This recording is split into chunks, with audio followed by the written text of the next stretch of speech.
Starting this, so it's fine. That's fine. Here we go. Thanks. This is my third official podcast, so starting to learn the ropes. What's up, everybody? We're live. At least I think we are, because live is always a major challenge for me. I'm here with Income Sharks, the legend. What's up, man? How are you? Pretty good. Yourself? Doing good. 8 o'clock at night is I'm a boomer. It's like approaching my bedtime. I'm Make it supposed to quick. be supposed to be laying in bed right now, reading a book and falling asleep with my reading glasses on my forehead or something. How's everything over there? Pretty good. It's a little bit earlier over here. It's about 5 o'clock, so not quite ready for bed, but ready to talk some crypto. Is that the Femex thing in the It is. background? I always try to throw something funny. I'm sitting there, and one of the times I was holding it the whole time I was live streaming. Yeah. I've never won an award before, so it's kind of cool. cool. But also, but seriously, how dope was that gift box that Femex gave out? I was not expecting. I was expecting maybe a shirt, like a little something, but it just kind of kept coming, and I don't know. It was very well thought out, so I can appreciate that. Yeah, I think it was amazing, man. I couldn't believe it. So, yeah, I just want to get a little background. I know you and I have been on a bunch of live streams together, random things before, but how did you get started in all of this? How did you get involved in trading, I guess, first, and then in crypto? So I've always kind of been one of those little entrepreneurs, always doing little business adventures. But I think about 2016, I kind of heard about Bitcoin. I think Bitcoin was only like $400. I thought it was overpriced at the time, which is pretty funny looking back.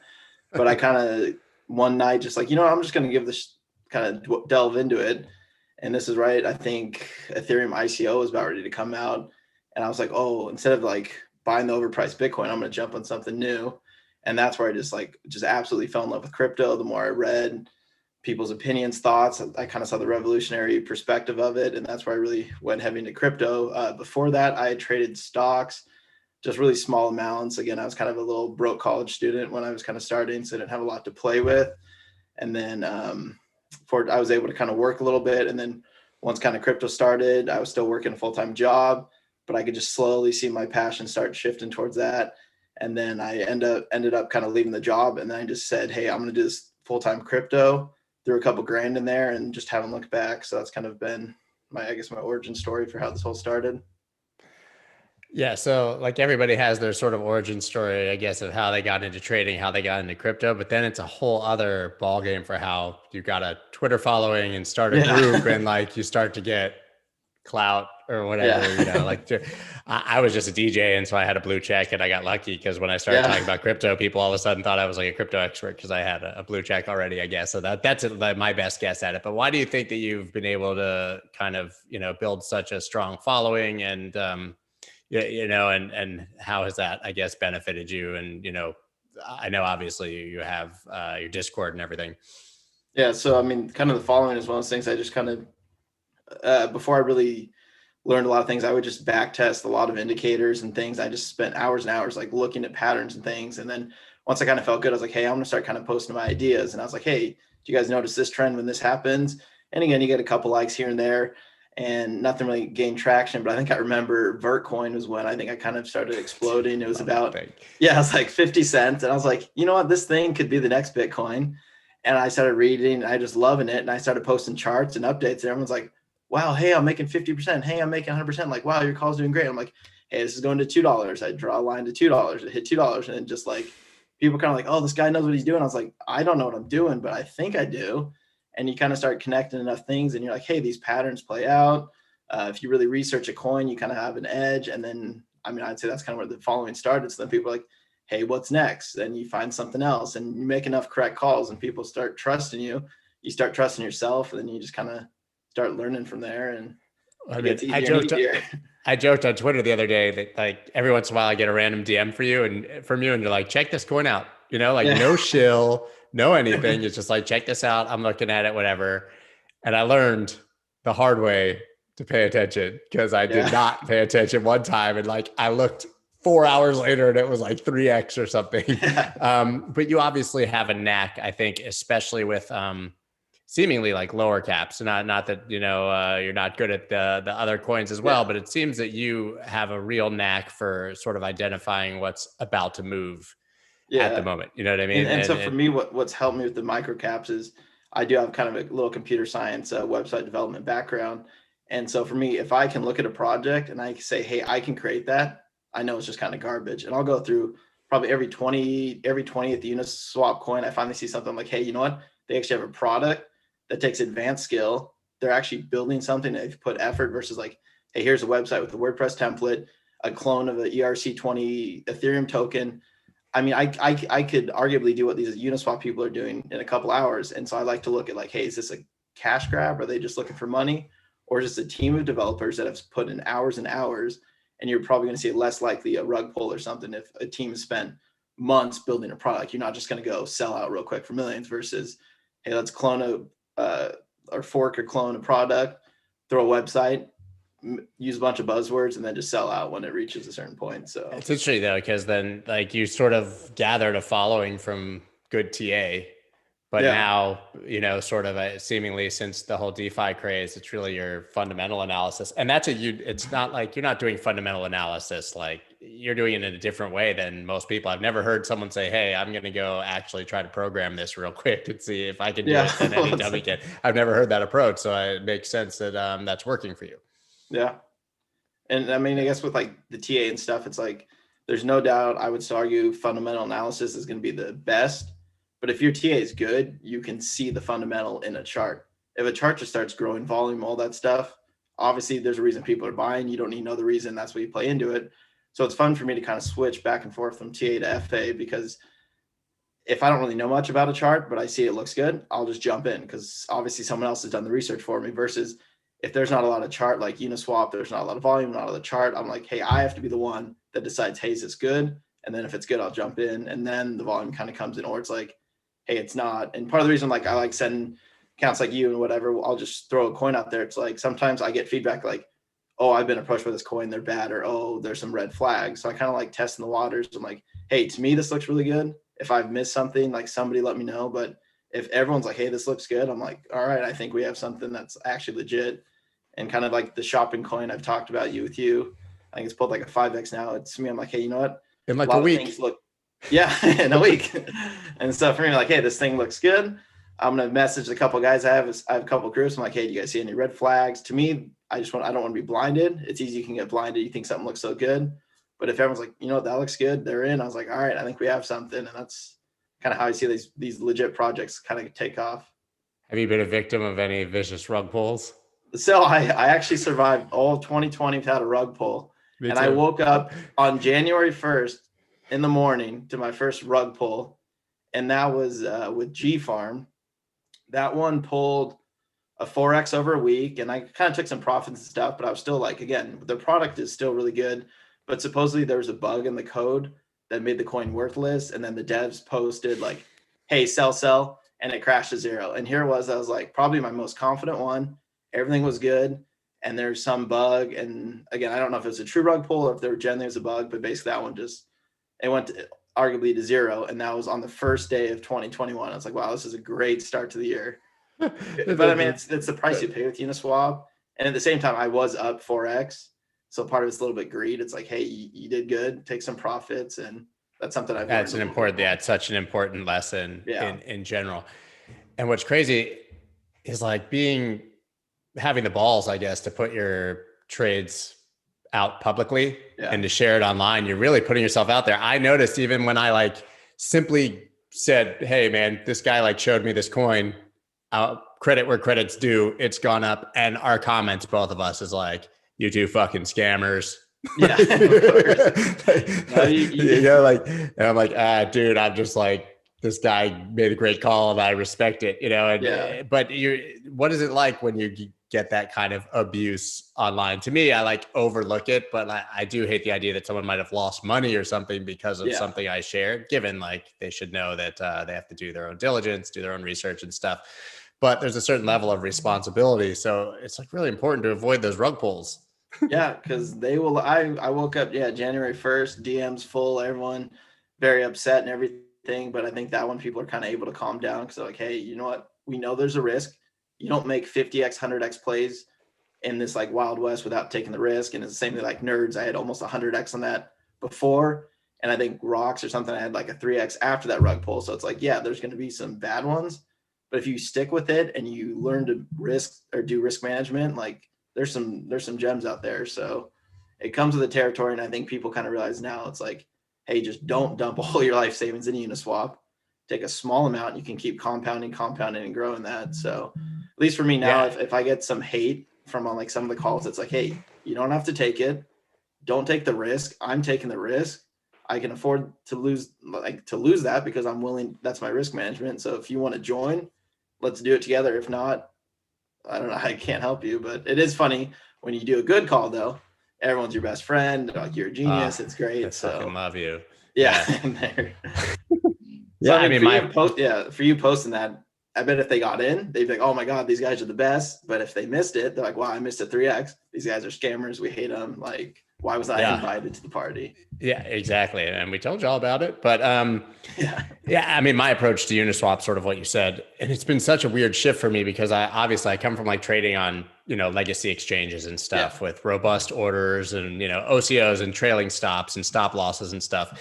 And now basically like I'm off Binance, obviously, as an American, where I was kind of heavily trading altcoins. So now it's mostly Uniswap where it's the Wild West and there's nothing. So I take such smaller positions now because I yeah, basically view my stop loss as zero yeah. and calculate That's yep. position size accordingly. But it's very strange, but it's still profitable.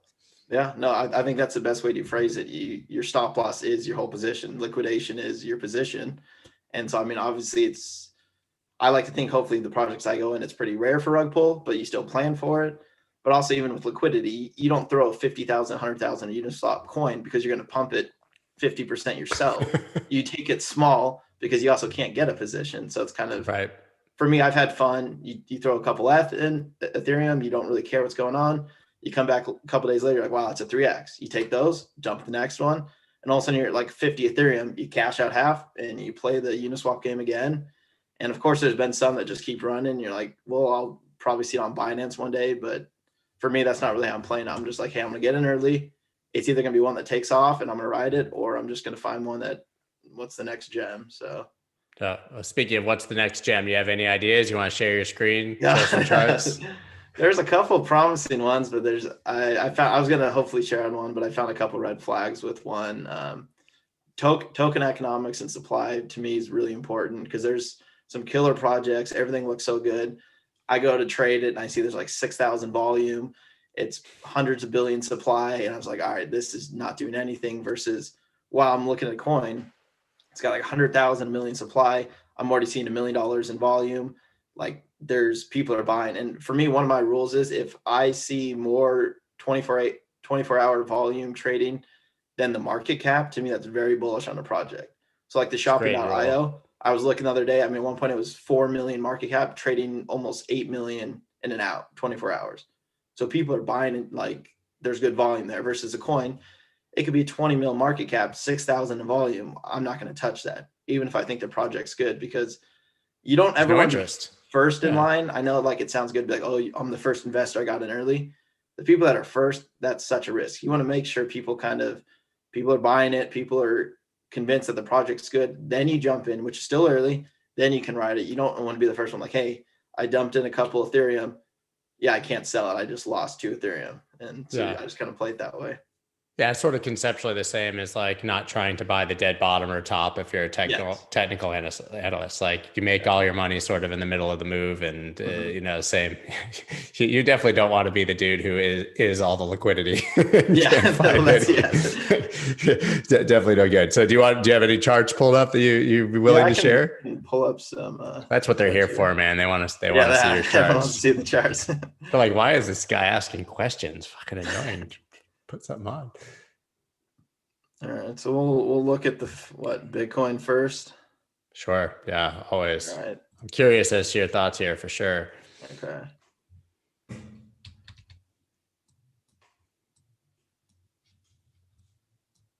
So I mean, I don't know if you've heard much about Super Trend. That's just been one I've been using. Yeah, I'm definitely all over. Like the only reason I've ever checked it out is because you mention it so often, Okay, fair enough. which is good. That's how Yeah, you find things, right? yeah. That's the best part about Twitter, man. It's amazing. So for anyone watching Super Trend, it is a free indicator. It is not my indicator. The one I've used, uh, I usually switch between these two. I kind of like this new, the one I'm using. It kind of shows the nice green graphic, so it's kind of more visual for me. But for this one, Bitcoin, I've been really watching the super trends break, and so on the 4 hour, this is a super trend factor 2. So I call this one kind of my like not very confident super trend. It's more just earlier entries. So it's kind of a warning. So it was looking a little bit bearish here, but once it's broke, I'm like, hey, we're going straight to 40K. Sure enough, we go right there. And now this is kind of like the big boy. This is the bigger resistance for me. And you can see there's already kind of been a pullback. I've been just kind of doing a low left short just in case we do get a big drop. I'd rather be hedged and have that really nice fall. But for me, it's pretty easy invalidation. If we close above here, I'm out, and that's going to be a really strong push. If we can flip this super trend, I'm assuming we're going to break all-time highs. So I think this level puts us at around, a little over 40,200. So I mean, if we can actually close a 4H candle above there, I think it's going to be a really, really important move. And then down here, OBV is another one I really use. I use that as a confluence with super trend because I notice when there's huge spikes in volume during the buy signals, it's it's less likely to be a failure. So like down here, you see you're really trending up in volume. Sure enough, we're pushing up. But right now, I do see OBV at resistance. I see super trend at resistance. I think psychologically, 40,000 is a very tough barrier to break. So I am kind of hedging with just a low leverage short. It doesn't mean I'm bearish on Bitcoin, but How if I wake dare up, you short Bitcoin? I know. How dare you?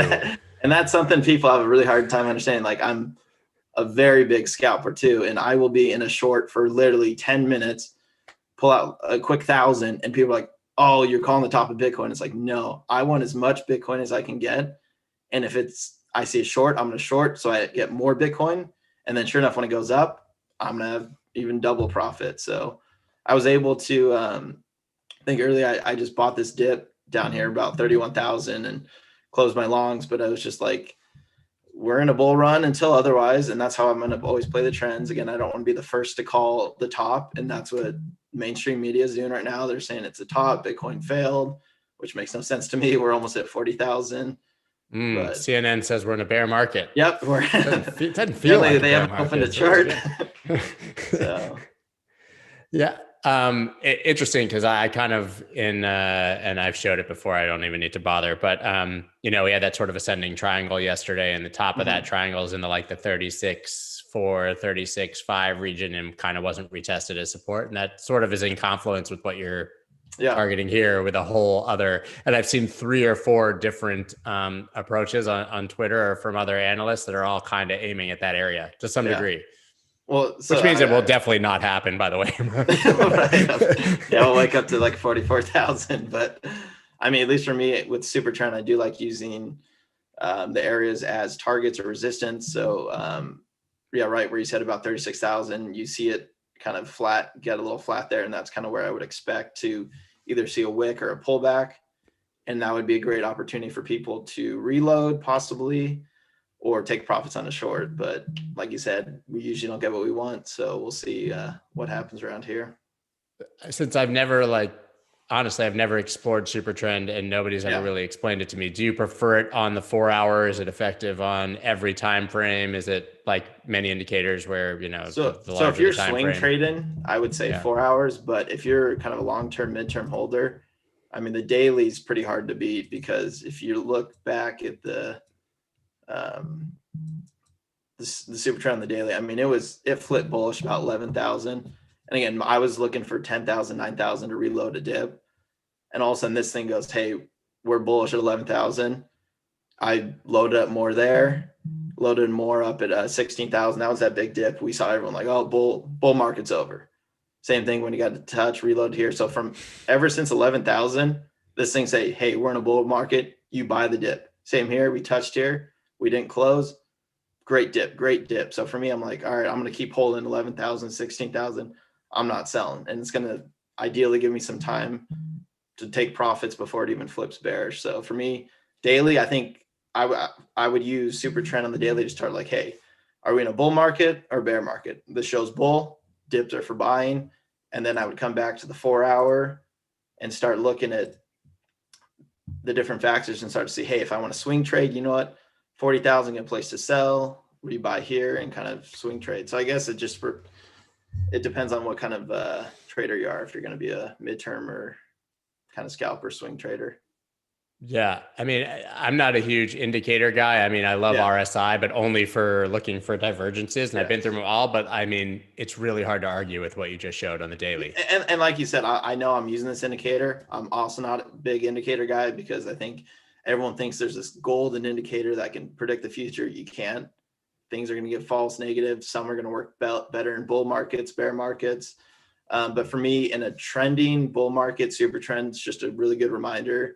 And it's based on ATR, average true range. So it's just kind of like, as long as it's not breaking these points, to me, I'm going to kind of use it. I would never trade solely on just super trend, because I think even if you back test these, it might miss. Like over here, it's trying to say sell, and then boom, it goes up there. But just as kind of a reminder, I like using that.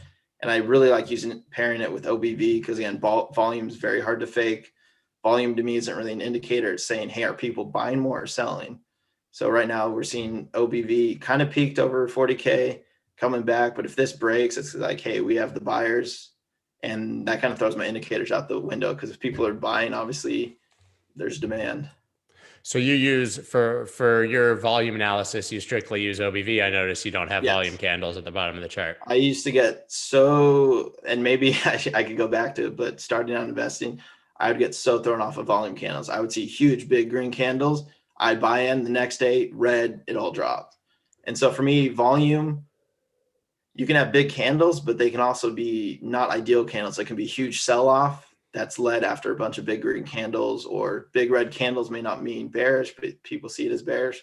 So I've tried to kind of like filter out the noise and kind of use OBV, because I'd rather see, hey, if the volume's big, is the volume more buyers or more sellers? And I think it just helps me paint a better idea versus just kind of the candles, the typical volume candles. I mean, I do have it still on my chart and I do like looking sometimes, but I mean, I guess, yeah, like this would kind of scare me, just seeing a Right, deep descending volume with rising price, of course. yeah. Also, like it's funny, especially in this market, and depending on what exchange you're on, like they're somewhat inefficient, and like one big volume candle can be some fat finger idiot just dropping the hammer on his keyboard Yeah. accidentally, and Yeah. it completely fools you. It's not as like since every exchange is almost its own market, right? Yes. 100%. Someone, I want to tell you guys, by the way, anyone who has questions, feel free to ask in the comments. I did not say that earlier.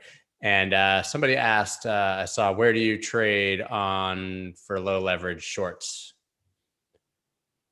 That was a question for you. Oh, Someone okay. wanted to know where you're trading. Yeah, I'm still on Femex for my shorts. All my leverage Yeah. trading still Femex. I love FMX, man. Yeah. They're the sponsor. Actually, I didn't even mention that because Oh, I'm just because I'm an idiot. I don't know how to YouTube. Yeah. Yeah, I know how to Zoom better There. than you. Yeah, apparently. So Took like me a while. it's hilarious to me because no, but it's not just you. Like everyone here is some kind of like tech genius in some manner, a trade god, and nobody can figure out how to like get the sound on their Zoom call in time ever. Yeah. I don't get it. So if you're not looking at super trend, what are the other techniques you use? Again, I'm still pretty big on fundamental analysis. Yeah. Back in March, the second COVID hit, I was like, hey, buy Bitcoin, buy Bitcoin. Like Bitcoin did not drop because of Bitcoin. It dropped because of the global pandemic and things like that. So in my mind, I'm like, I know this is going to be a good buy opportunity. I know no one wants to buy, but I'm buying. And then for me, it's just like pushing my own narrative in my head where it's just like, the people that understand Bitcoin and crypto are bullish because they finally get it. The ones that don't think it's for criminals. They think it's internet money. They think it's not backed by anything. And so for me, just like this whole 8 months, even my indicators, if they're saying to sell, I'm like, no, at the end of the day, this thing's going up and there's no point fighting the trend. And I think a lot of people in 2017, when we went into the bear market, they tried fighting the trend the whole way down.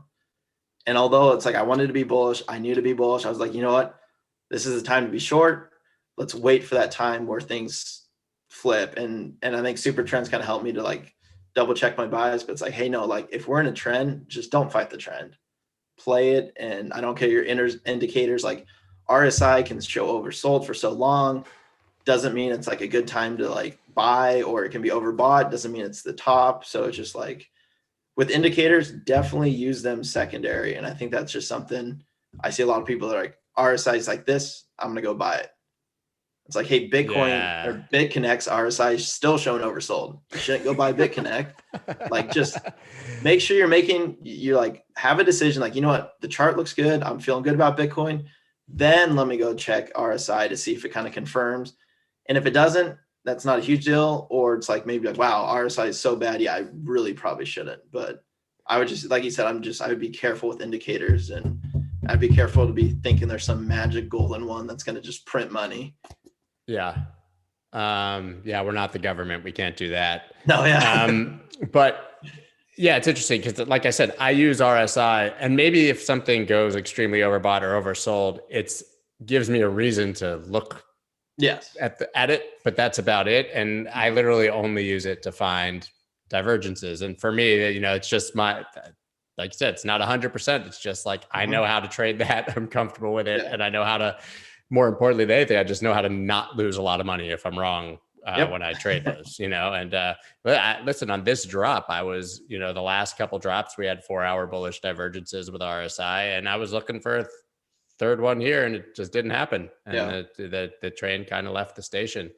And that's fine, but I don't think the indicator let me down. It's just what I was looking for it to happen that would have been an indication for me to trade just didn't happen. You know what I mean? But do you find that, since I'm just not a scalper, respect the hell out of you guys who do it.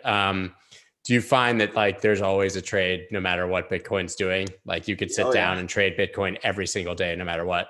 Yeah, there's days I will just sit down for a couple hours and I will just take trades because there's always something there. Sometimes, I mean, fortunately, there's been enough volatility. I don't have to do pretty high leverage, but if I generally want to sit down, there's going to be a trade on leverage. There's going to be a trade on Uniswap. There's going to be a trade somewhere. And for me, the second I'm out of a trade, you just have to like shut off thinking about that coin that you're done with. So for me, if I'm in a coin, that is the only coin I care about. I'm bullish on it. And the second I close, no more charge. And I think so many people get so much FOMO because, like, even me, Dot, I was in it, made 16%, thought I caught a great little bounce, and it's just flying. But I don't look at the charts anymore. It's like, I'm done with that. That's not the trade. There's always another trade. And once you realize there's thousands of coins, there's Uniswap, there's leverage trade. Like, I could close every trade right now, jump in, and the next hour I could find a decent trade with good risk, good reward, put money in it, and I could arguably make profit. So there's just like, People don't in this force. market, though, they like wife up the first ugly coin they find that'll Yeah, give they're them the still time of married day. to it. Yeah, I agree with you. You can't do that. I used to actually have to have a rule, which I probably honestly should go back to, but the fact that I share charts with other people kind of eliminated it. But I had a rule because I was such a shitty revenge trader, that if I closed a trade, whether win or loss, I had to close the chart for 24 hours. Like I would not allow myself to look at that coin again for 24 hours because nothing good comes of it. Either it continues up and then you FOMO in higher at the top, or you get pissed that you lost and you move your stop loss and you just take another entry at the same spot and completely invalidate your plan. And it's interesting. I talked to Peter Brandt on here not that long ago, and he's been trading for 60 years. And like, he still won't even allow himself access to his trading APIs during the day when he's looking at charts. That's like, yeah, his rule is that he lets his orders trade for him. So when the market closes, he sets all his orders and then he's done. And he's like, I don't change them. And even if I'm looking at a chart, I don't allow myself to actively trade anything that I'm looking at. But it's crazy that like you could be doing this for 60 years and have that level of self-awareness that you could still like mess up, basically wreck yourself by being over emotional. As I think that's really a great rule, to be able to like separate the emotion from whatever coin you're trading and just move on to the next one. Yeah. And I mean, I think maybe 3 months ago, I broke my rule, but same thing. It's like, I lost a trade, a leverage trade. I was like, you know what? I'm gonna make it back right away.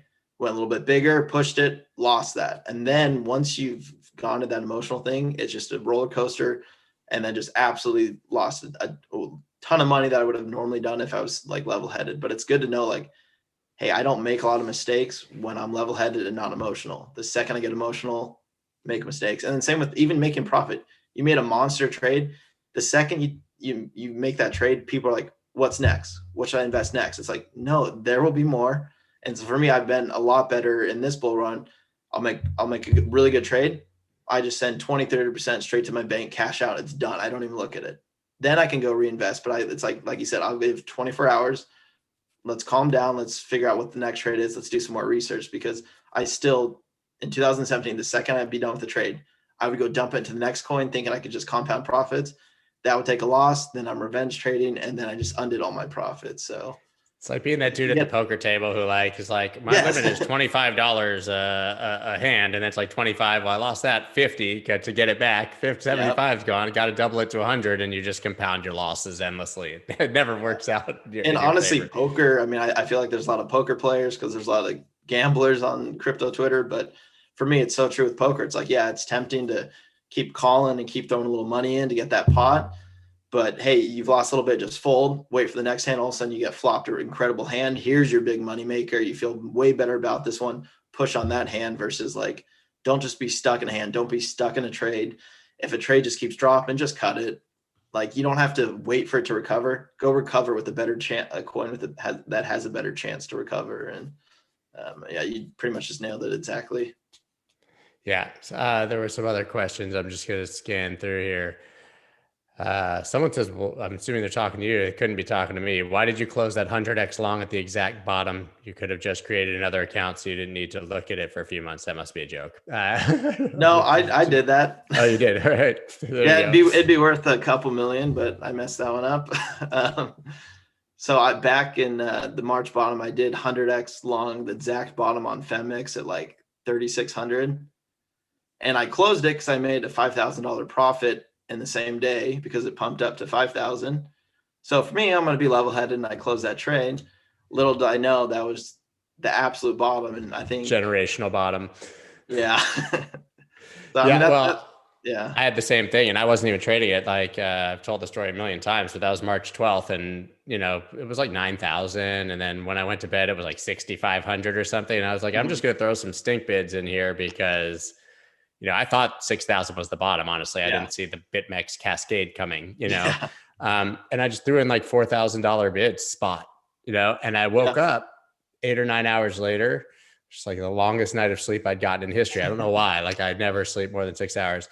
And price was like 6,200 when I woke up. Yeah. It was the same as when I went to sleep. I was like, cool, whatever. And it took me like 30 minutes to realize that price had dropped during that 12 hours, like below 4,000 and come back, and that I had filled. So you thought it was like staying at 60? Yeah, I thought it was just the same price as when I went to sleep, and I woke up and I was up, 50%. Yeah. But I did exactly what you did. I closed most of it, right? I was like, I just made 50% while I was asleep. Yes. I'm not questioning this and whatever. And those buys would have been likely the generational bottom of Bitcoin. Yeah. Someone, I can't find the exact question, but they basically asked to both of us if we're more bullish on Ethereum, if we believe that it has, more room to run than Bitcoin. And if so, why even be in Bitcoin? I mean, for me, I do believe that Ethereum has probably more potential upside, but that, I still am more comfortable with the majority of my holdings in Bitcoin. I'm heavily exposed to both, but, I think that Bitcoin will continue to be the safest bet and has the best narrative. And also, I'm just not the kind to like throw the whole stack into one thing. Yeah. So, I mean, for me, I do think Ethereum will, from here, at least I could see it almost a 2x, probably run to 2,000. But for me, it's like I'm still holding Ethereum from 380 because you look back to super trend, super helpful, but I'm just sitting on back 380. I have no reason to sell. I have no reason to buy more. I'm just going to stay with that. Bitcoin, I'm already in from most of my bags are about 16,000. I have no reason to sell. So I'm not trying to go heavy on buy more dips on Bitcoin. For me, I'm going to go look for the alts that haven't performed, I'm going to go look for the other projects. So I guess if I was somebody I was not exposed to Bitcoin or Ethereum here, I might lean a little bit more towards Ethereum, but it's just hard to ignore Bitcoin. So if you're going to buy Ethereum, you might as well buy Bitcoin if you're kind of new to the markets. There's no Yeah. point to just exclude one. Yeah. Um, I think it's kind of now it's irresponsible not to be exposed to both. yes. It's like that little Asian girl in the meme. Why not both? Yeah. Yes. I saw that today. Yeah. And someone asked, and this is a good question, asking us about taxes and how you handle your taxes. Do you move into stable coins instead ever? I can tell you guys that like I take 40% basically to out of the market every single time I have a profitable trade, which is Yeah. slightly obviously more than like my tax bracket. But these days I go into USDC and I park it on like BlockFi, Voyager, and Celsius and just earn my 8.5 to 9.5%, which I Yeah. mean, I used to have so much more emotional trouble selling before Yeah. that existed. You know, when Yeah. it was just like selling spot into dollars and your dollars were doing nothing. But now when I know I can just sit there and gain yield while I'm waiting for the next trade is incredible. Yeah, no, I'm sure you can relate, but I almost got to the point at some point I have to take like profit because I would like take crypto profits.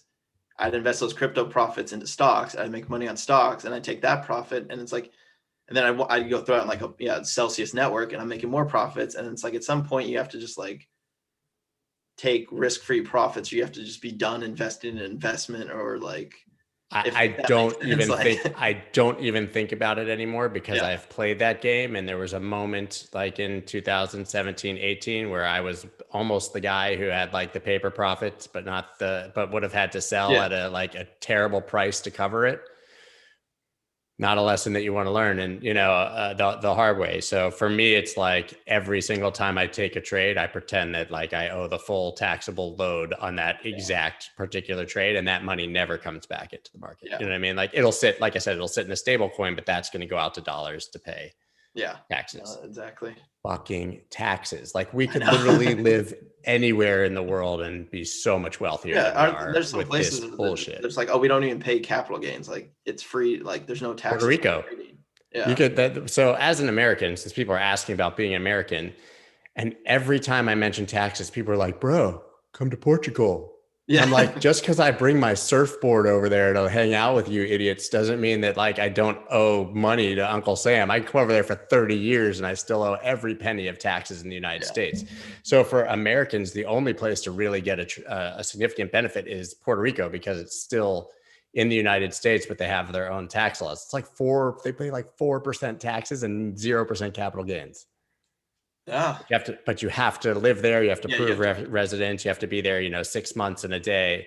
They even say that people have like moved there and kept their house in the mainland yeah. and have done the 6 months there. And then they've said, no, you still have a house like in Florida. Yeah. Yeah. So they take it very seriously that you have to like really move there. Clearly not an option for me and my family. But if I was a single dude, I would be just doing some salsa merengue right now on a beach. Paying no capital gains. I mean, over a career, you're talking about if you're a successful trader, you're talking about, boatloads of money. Yeah. So what do you do? So now you just basically you keep it in mind as well, and you're Yeah. constantly taking the profit out. Yeah, No, I mean, ever since you kind of have 2017, to. it's like it sucks, but you move to USD, and I'll invest that in traditional markets. I have my own investor, USD, like mutual bonds, or ETFs, all that kind of stuff. Just that way, I'm like, hey, I'm not going to touch this money. This is going to go grow, and then I leave that. So it's like, all right, when tax season comes around, then it's like, all right, I actually have money to pay because I think a lot of times, like 2017, it's like, wow, I have to liquidate a lot of assets to pay, and you Yeah, didn't want to sell at the time. So it's like, hey, let's be smarter. And plus, yeah, like you said, if you do 40, 50%, you might even make more profits just preparing for taxes. So you're like, oh, I have some yeah. extra money left over. Yeah, It's and then not you scary. then you don't know as much as you thought. But yeah, like I mean, that was the lesson. 2017, people had to pay taxes on April 15th, 2018, Yep. when the market was super, super wrecked and had Yeah. to cash out. And I mean, that's just no, I'm not trying to go down that road. Somebody wants to know what your long term, what bags you hold long term. I mean, I've learned as bullish as I am, like I'm not gonna commit myself to long term. unless I would say like Ethereum and Bitcoin right now are my longest holds, because for me, if I make a couple 100% profit, I'm selling, I'm moving to the next. I'm going to keep flipping and keep compounding. And that's been something I've been showing like my Discord group. Back in, I think May, I started with a couple Bitcoin, and I was just showing people, hey, with less than 1% risk, you're going to put really tight stop loss, and you're just going to jump in and out of altcoins on Bitcoin. And currently, I think the fund's up to about 260,000 from, I think 17,000 was the start. And that's not being tied to a coin. It's just, you either get stopped for 5% or it runs 20, 30%. You sell, and you just keep compounding. And there'd be months I would hit like a 30% win rate. I'd make 60% that month. And that's where I realized, I was like, hey, it's not about win rate. It's literally about, you let the runners run and you just keep cutting these little ones. And I wasn't stuck bag holding. I was like, wow, I just have so much free capital. And then all of a sudden now it's like, oh, I found this gem on Uniswap. I have all this free capital. I don't have to sell positions. You dump that, you move profits. And that's just something I've really learned. It's like, you don't have to make crypto as risky as people make it sound, but somehow they still find a way. And some people still buy Dogecoin and Ripple at the top, and they're still holding. It's just like, okay. I think you're unique. I mean, you make it sound very easy, A, and B, it is something that anyone could theoretically do if they can accept losing, and people just can't accept losing. Yes. You have to put so the whole core of that strategy, and any strategy, is like accepting the minute you take a trade, accepting exactly what you're going to lose. Yeah. But I will admit, like you said, with like sleep, ever since moving to the strategy, I sleep better. I'm not as stressed because I have a 5% stop and I go to bed and I wake up, I'm like, oh, it got hit. What's the next trade? You don't sit there like, wow, I lost. I need to keep holding. I need to double down. It's like, no, that didn't work. And I mean, it sucks sometimes. I'll get stopped for 5-10%. The coin runs 90% a week later. But same thing. We've been there. Yep. But I've also, like, the feeling of getting liquidated, the feeling of bag holding a coin for loss, a rug pull. I was like, you know what? I don't ever want to feel that again.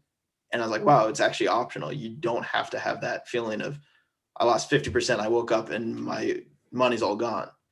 It's like, oh, I lost a couple hundred, a couple thousand. That's fine. Get the next trade, And just like poker, it's like, you keep folding your antes, you keep getting your blinds. Like, oh, who cares? Just a little bit. And all of a sudden you hit a royal. It doesn't even matter what you've been doing all year. Yeah. And that's just kind of how I've been playing it. And again, like you said, it's easy, but it's not, because emotions are very hard. And it's taken me years and years to actually force myself to, you almost just turn into a robot where you just don't have that. Yeah. That's dude, that took me like, I feel like it took me like 20 years to get that, honestly, almost, or something, because I was just kind of a gambler, but it's like a superpower, not caring if you lose. Yes. I mean, you have to be desensitized, and it is a weird thing with but you touched on it so importantly. Like, you can be right 3 out of 10 times and be profitable. Yes. I mean, and anyone who doesn't believe that, I can vouch that it is 100% true. Also, another thing that I think a lot of people don't realize is that most traders who do it for a really long time, like, they'll have years where there's like barely make anything or don't make much. And then it's that 1 or 2 huge years or 5 huge years or whatever that they make all their money. And it's the same in a year with trades.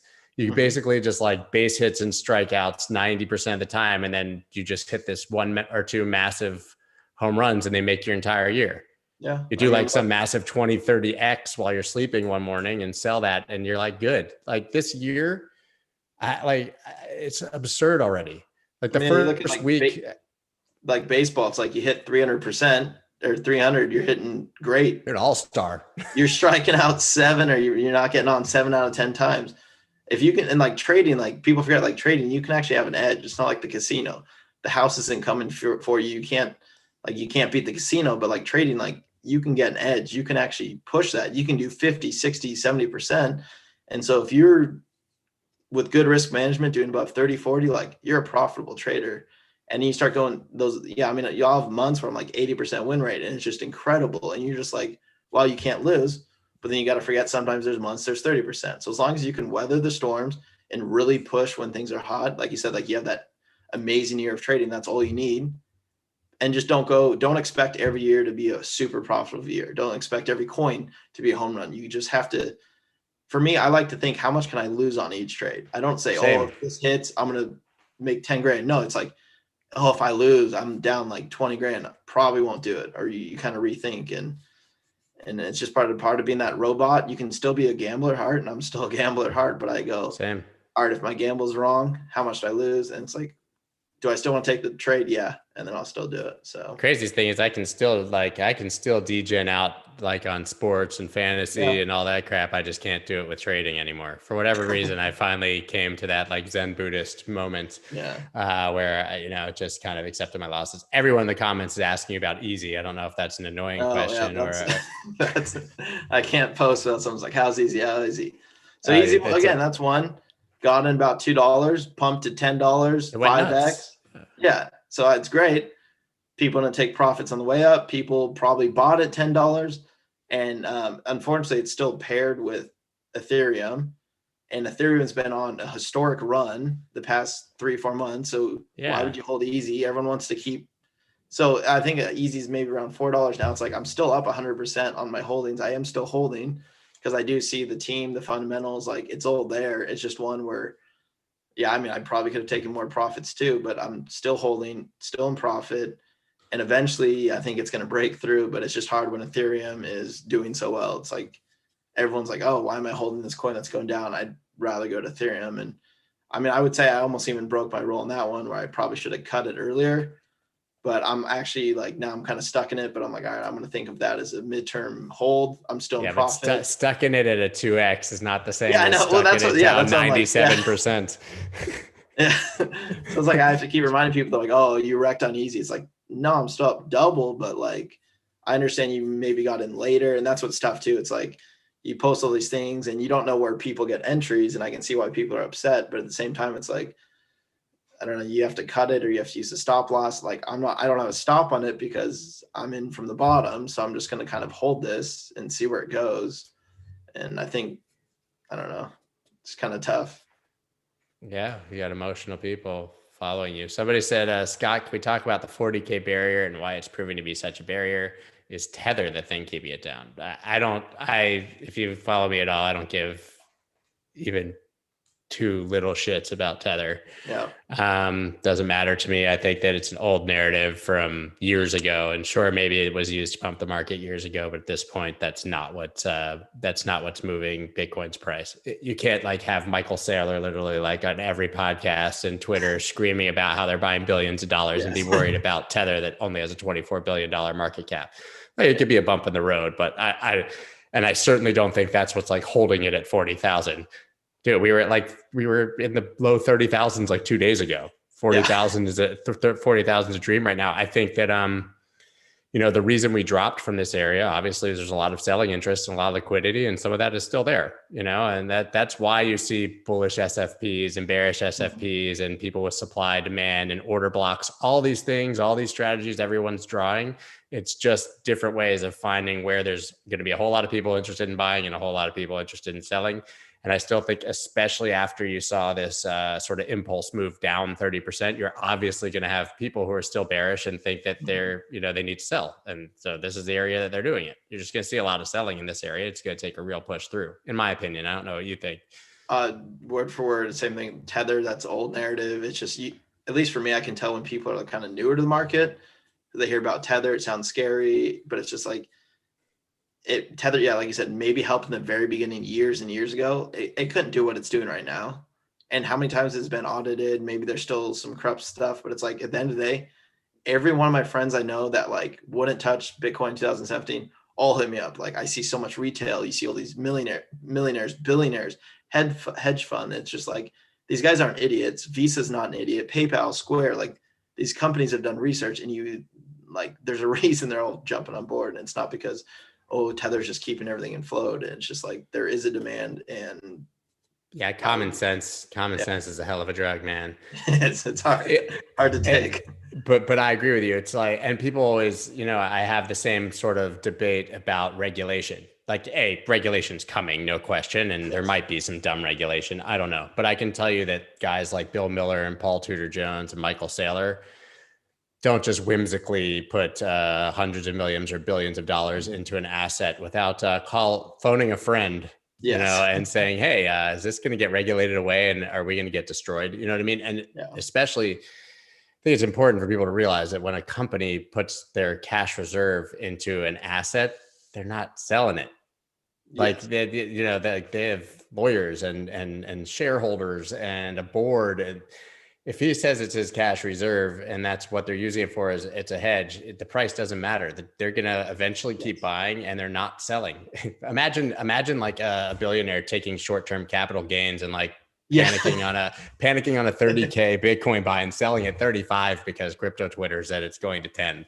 Yeah. And so I think people get very caught up in, well, old narratives, like you said. It's like, this isn't the same market as 2017. Yeah. It's matured.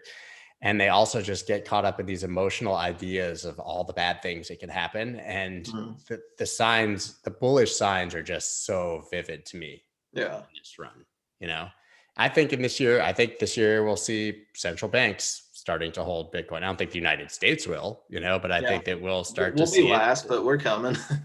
Yeah, here we are. And I mean, there's some dumb regulation ideas, but regulation is not going to destroy Bitcoin now. No. And I think they've realized like they can't just regulate. Like if they regulate it, it's what I'm trying to say. They just can't stop it at this point.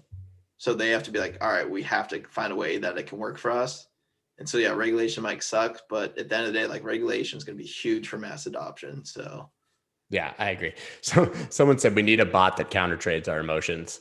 And you know what? As funny as that sounds, I know he put a smiley face next to it. I even tweeted something today. I was like, that moment when you have bought something and then you feel like, God damn it, I should have bought more. And then when you really are about to hit the buy button to finally buy more, that's when you should be selling. Yes, 100%. And any trade, you're like, you know what? I need to go all in on this one. Right before I hit buy, you go, I'm just going to wait 10 minutes.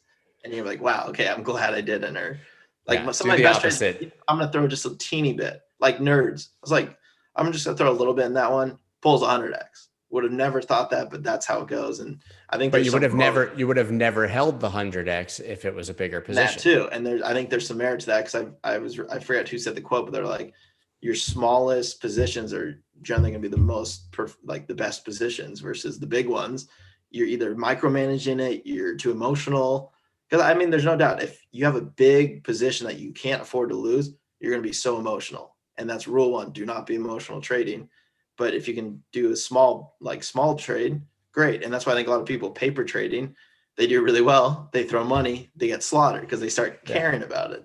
And so like treat it like paper trading is great for like practice, but it's not gonna derec you. But what you just said is really interesting about the small positions, because I think that's why Uniswap has been so profitable. Certainly for me and probably a lot of people, is because I'm literally don't care if it goes to zero. Yes. So like, maybe it'll make me rich. I don't need to sell this. Because if zero is your stop loss, then there's literally no reason to manage the downside of the trade. I mean, listen, like if I buy something and it's down like 80% and zero is my stop loss and there's like no team anymore, I'll go ahead and sell and take my loss. But it really, I think that's an important point. And we were talking about revenge trading. It's counterintuitive, but like you said, you double down, you double down to try to get it back. And in reality, if you're going to take a trade on the same asset, you should probably be cutting your size in half. Mm-hmm. Same with poker or blackjack. So, someone said, when will you guys take my money for crypto investing so I can DJ gamble all the profits on roulette and hold them? Now you got to make your own profits, bud. And you don't take profits at the casino. That doesn't sound like. I mean, I've watched enough Hollywood movies to know that they give you a really nice room and compy meals and bring you back in the limo and make sure your flight doesn't leave to get you back in the casino. Yes. I mean, it really is the same thing though. Like every time, and like I only get like I go to casinos for fun with my friends or whatever, but inevitably one of us hits huge the first day and goes home broke 3 days later. Yep. 100%. Because what do? You take those profits and you throw them right back in, and you don't stop. You're God tier gambler now, right? Yeah. And what does everyone say? Like, oh, I was gambling. I was up 2,000. It's like, how much do you walk away with? And then I lost it all. Like very few stories are like, I was up, I took risk management, I walked away, and I invested that, and I made a smart decision. It's like, no, you're there to have fun, and you should treat it having fun. And I almost treat Uniswap as gambling. I was like, having fun. Yep. Let's see what this coin does, and leave it at that. The gains are there. So I know we're getting here with the time, but I know, and I saw on Twitter you've had some like pretty crazy calls and trades the last couple of weeks. Is there anything that like you have bubbling right now, or any of those that you're still in and bullish on? Ramp, I think that one I got in at 4 cents. I think it's up to 26 cents now. Don't know where that one's going. I have my moon bag left. If that goes to dollar, that's great. I think it's way too high to get in right now. Shopping, I'm still kind of holding. I don't know if they've released, they're supposed to release some big news today. I think XLM, I kind of bought some on the dip. Ethereum, Bitcoin, I'm still holding, still bullish on those. And I'll probably after this go spend a few hours, go look through some Uniswap and Binance, and hopefully find something else. And maybe I'll post and I'll tag you for the show and see if there's something Please else. do. But yeah, I just like count on my friends to find stuff because I'm too dumb to do that level of fundamental analysis. And you can't even do TA on Uniswap coins unless you go to like these knockoff trading view sites and whatever, So yeah, I really, man, I think that crypto Twitter is an amazing resource for finding coins like that. Like I still go there and just get trade ideas. It's just kind of crazy. It's hard to cut through the noise when you're first there. Oh yeah, I think it's like overwhelming. impossible. That's the problem. But like once you find those few people that you kind of can you can absorb their ideas and sort of put them into your own system. And that's so important too, is people just copy stuff, and you need to have at least your own like qualifications for what makes a good trade or a tradable coin, and not just blindly follow. You'll follow someone who's like in 3x below, like you said, like you're in easy at 2.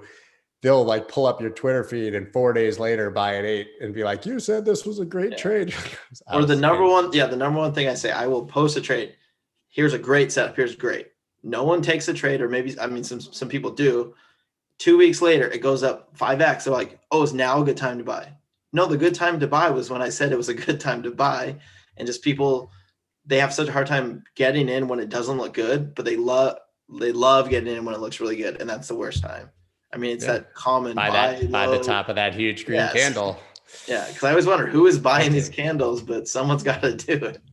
So here's your chance before we get off. Like, where can everybody find you? Shill your Discord, whatever. I hate to use the word shill. I'm sorry, but tell people about it. I don't even push the Discord. I usually let people. I noticed. I didn't even know you had it until I see other people mention it. No, I mean, that's just one of those things. I don't want to be like, that's just kind of a small side job for me. And it's just something, I mean, honestly, I usually pay my taxes with that group, but it's one of those things where I spend a lot of time there. I like bouncing off ideas with the guys. We've kind of built a really nice community. I like to keep it small. I like to keep it just like I don't know, once you go too big, you just get a lot of people that are just kind of toxic for the community. So I don't really like pushing the Discord much, other than just a couple, like, here's some calls, some trades. I do post a lot of free stuff on Twitter, obviously. And so I'm not going to go push the group, but if you want to, it's in my bio. And then Twitter, I share a lot of ideas on there. And it does. You can be profitable following my calls on Twitter if you want, but. Dude, thank you so much. I think this is really enlightening, and I can tell from the comments that people really liked it. Anytime you're welcome back. Like if you if you have some charts you just want to share and whatever, just hit me up if we go live. Maybe I'll do a little Uniswap gem hunting live stream for you. Yeah, man, that would be awesome if we could do that. You definitely let me know. Okay. All right, man. Appreciate you. Thank you guys all for being here. Yeah, of course. I'm supposed to tell you to hit like button and sign up for Femex in the thing. And you can check out Income Sharks also in the thing. All right, guys. Thank you. See ya. Appreciate it, man.